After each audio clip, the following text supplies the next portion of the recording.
آج میں ایک ایسی حقیقت پر بات کرنے جا رہا ہوں جو شاید بہت ساروں کو تلخ لگے، لیکن اگر ہم نے اس سچ کا سامنا نہ کیا تو کل کو بہت سے مزید بچے اندھیرے میں ڈوبتے رہیں گے۔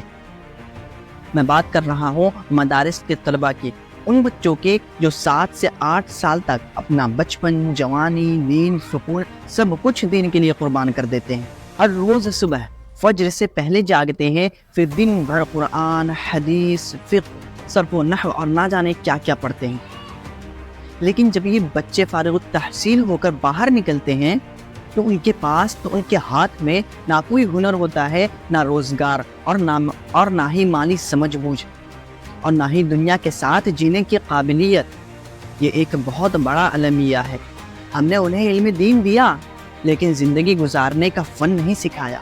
قرآن فرما رہا ہے وَابْتَغِ فِي مَا آتَاكَ اللَّهُ الدَّارَ الْآخِرَةَ وَلَا تَنْسَ نَصِيبَكَ مِنَ الدُّنْيَا، اور جو کچھ اللہ نے تجھے دیا ہے اس سے آخرت کا گھر حاصل کر اور دنیا سے بھی اپنا حصہ نہ بھول۔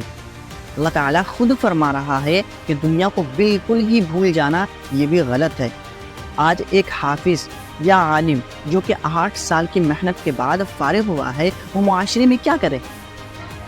مدرسے میں اسے سکھایا گیا کہ دنیا کی حقیقت فانی ہے، لیکن یہ نہیں سکھایا گیا کہ جب تک دنیا میں زندہ ہو تو پیٹ کیسے بھرے گا، گھر کا کرایہ، بجلی کا بل، ماں باپ کی خدمت، بہن کی شادی، یہ سب کیسے کرے گا؟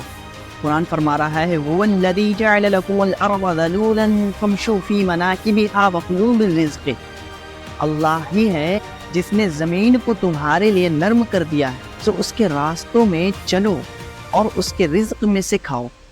تو مدرسے کا طالب علم انسان ہے، اسے بھی رزق حلال کے راستے چاہیے۔ حال ہی میں ایک ایسا انسیڈنٹ ہوا ہے کہ ایک شخص جو کہ مدرسے سے پڑھا ہوا تھا، اس نے صرف 50,000 روپے کے قرض کی وجہ سے خودکشی کر لی۔ صرف 50,000 روپے کی وجہ سے۔ کیوں؟ کیونکہ اس کے پاس نہ کوئی ہنر تھا، نہ جاب، نہ کوئی سپورٹ، اور نہ ہی اسے یہ سکھایا گیا تھا کہ جب آپ کو سوسائیڈل تھاٹس آئے تو آپ کو ان حالات کا سامنا کیسے کرنا ہے۔ قرآن فرما رہا ہے وَلَا تَقْتُلُوا أَنفُسَكُمْ إِنَّ اللَّهَ كَانَ بِكُمْ رَحِيمًا، اور اپنے آپ کو ہلاک مت کرو، بے شک اللہ تم پر مہربان ہے۔ یہ واقعہ ایک اجتماعی ناکامی کی علامت ہے۔ تو ہم سب کو کیا کرنا ہوگا؟ مدارس میں مالی تعلیم یعنی فائنینشیل لٹریسی کو شامل کیا جائے، طلبہ کو ہنر سکھائے جائے، کمپیوٹر، گرافکس، ترجمہ، سوشل میڈیا مینجمنٹ وغیرہ، یہ ساری چیزیں بچوں کو سکھائی جائے۔ دین کے ساتھ ساتھ دنیا کی سمجھ بھی دی جائے۔ مدارس کو صرف علم کا مرکز نہیں بلکہ خود کفالت کا مرکز بھی بنایا جائے۔ فرما رہا ہے وَكَذَلِكَ جَعَلْنَاكُمْ أُمَّةً وَسَطًا، اور اسی طرح ہم نے تمہیں درمیانی امت بنایا۔ ہمیں توازن پیدا کرنا ہوگا دین اور دنیا کے بیچ، علم اور عمل کے بیچ، عبادت اور معاش کے بیچ۔